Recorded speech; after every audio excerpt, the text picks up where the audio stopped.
Here on Democracy Now!, democracynow.org, The War and Peace Report. I'm Amy Goodman with Nermeen Sheikh.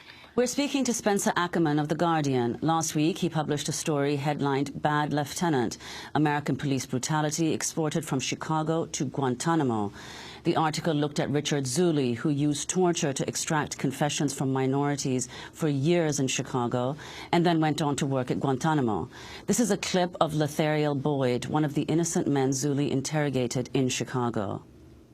I was mounted to the wall and floor. I remained in that room through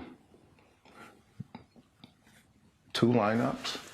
And I remember I asked, after that second lineup, I asked Zuley if anybody had picked me out of the lineup. And he said no.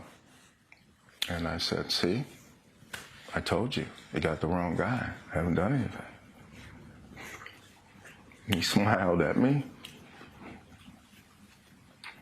and said,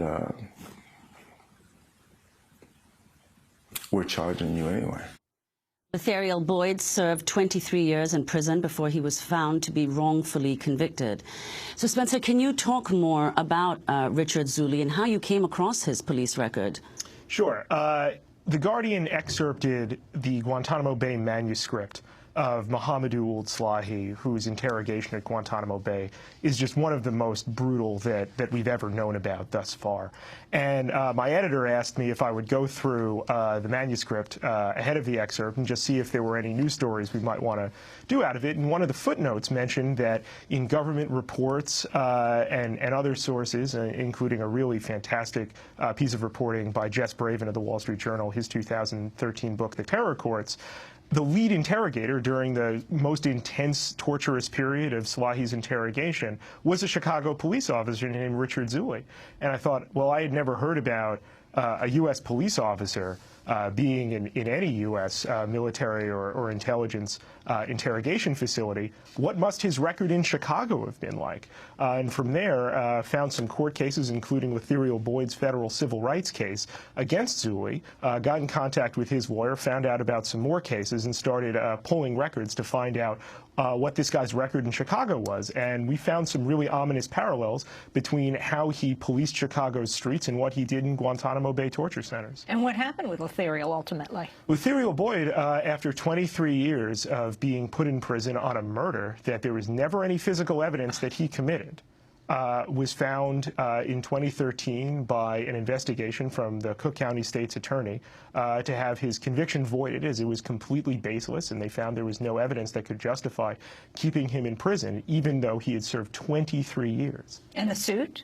And now, after he got out, they filed, Lethariel Boyd and his attorney, Kathleen Zellner, filed a civil rights suit to try and get some kind of justice for Lethariel, and as well try and create both more disclosure around the way Chicago police practices have operated, including Richard Zuley. So let's go back to one of Zuley's victims, this one, though, not in Chicago, in Guantanamo, Mohamedou Ould Slahi. During interrogations at Guantanamo, you report, approved then by Secretary of Defense Donald Rumsfeld, Slahi detailed the treatment in his memoir, which was just published.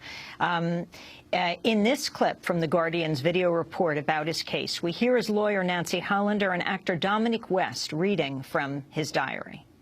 Mohamedou was subjected to a whole list of torture techniques that had been approved by the Secretary of Defense. They told him they had taken my mother from Mauritania and put her in a single cell in Guantanamo.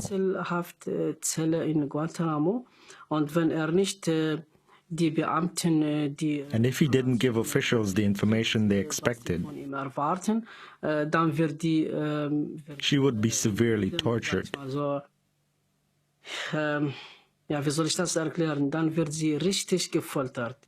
Significantly, they included what in Guantanamo was known as the frequent flyer program.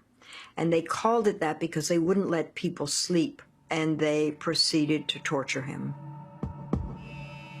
Blindfold the if he tries to look. One of them hit me hard across the face and quickly put the goggles on my eyes. earmuffs on my ears, and a small bag over my head.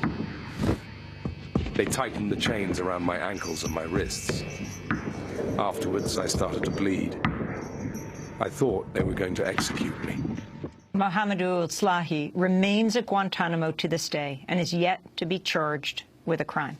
Spencer Ackerman, if you can talk about this and then also talk about whether the Chicago media is following up on these explosive reports where you're making these connections. Yeah, so it wasn't just that the military couldn't charge, or anyone couldn't charge Slahi with anything. Military investigators for the prosecution found that the reason why they couldn't charge him with anything is what Richard Zuli did to Mohamedou Slahi. That the torture that Slahi was subjected to by the United States of America so tainted all of the evidence in this case that it became fundamentally unchargeable. In 2010, by the way, a federal judge ruled in Slahi's habeas case that he had to be let go.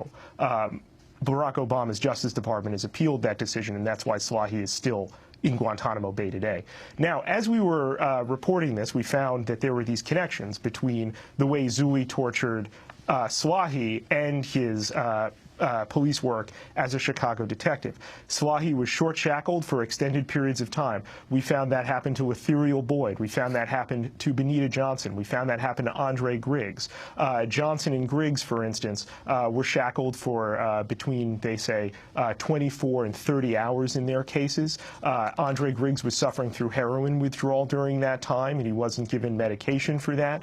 And this was done as a method to try and get Griggs and Johnson to confess to crimes that they say they never committed. Those confessions form the vast majority of the evidence against them. And this was something that we saw as well from Zuli doing at Guantanamo. He told Slahi, you can either be a witness or you can be a defendant.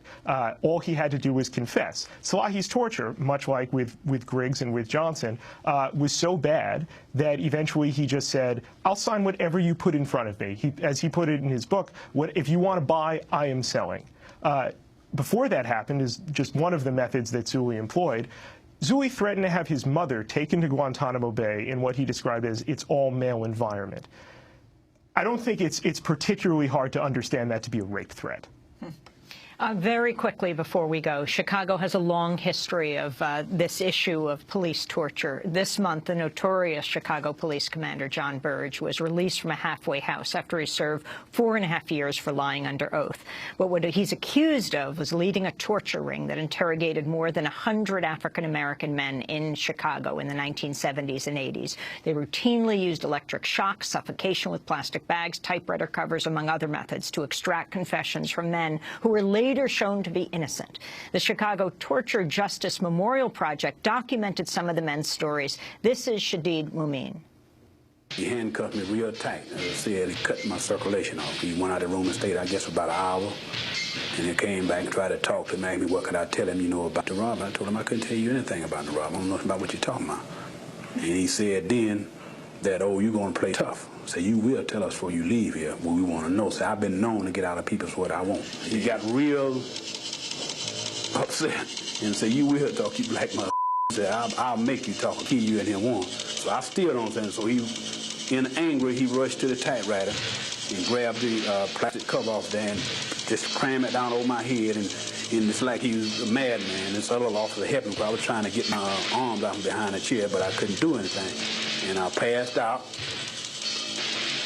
And like I say, he gave me a breath of air, and I came to conscious, and you ready to talk? And I said, I don't have anything to tell you still. So he do it again. The third time, out of the third time, that's when I told him, I said, I'll tell you whatever you want to know, man. Just don't do this no more. That's Shadid Mumin speaking about his interrogation by former Chicago Police Commander John Burge, statistics compiled by the People's Law Office. So Chicago has paid at least $64 million in settlements and judgments in civil rights cases related to Burge's police abuses alone.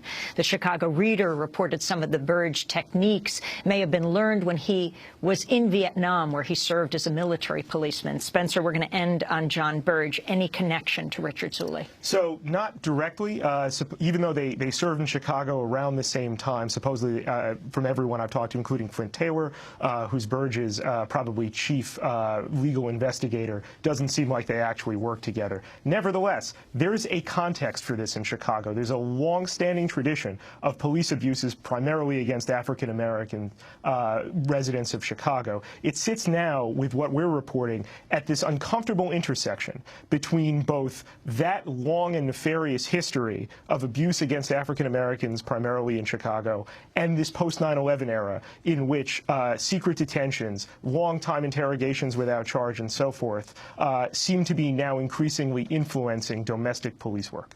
And is the Chicago media picking it up, especially in this time of a mayoral re-election race? They seem to be running reports based primarily on the Chicago police denial given to us. We'll see if that changes. Spencer Ackerman, national security editor at The Guardian, where he's published a two-part series on police abuse in Chicago: The Disappeared, Chicago Police Detain Americans at Abuse-Laden Black Site, and Bad Lieutenant, American Police Brutality, exported from Chicago to Guantanamo. We'll link to them at our website, as well as your interview as well with Victoria Suter. This is Democracy Now!, democracynow.org, The War and Peace Report. When we come back, we go to northern Iraq, to Erbil, to speak with journalist Patrick Coburn. Stay with us.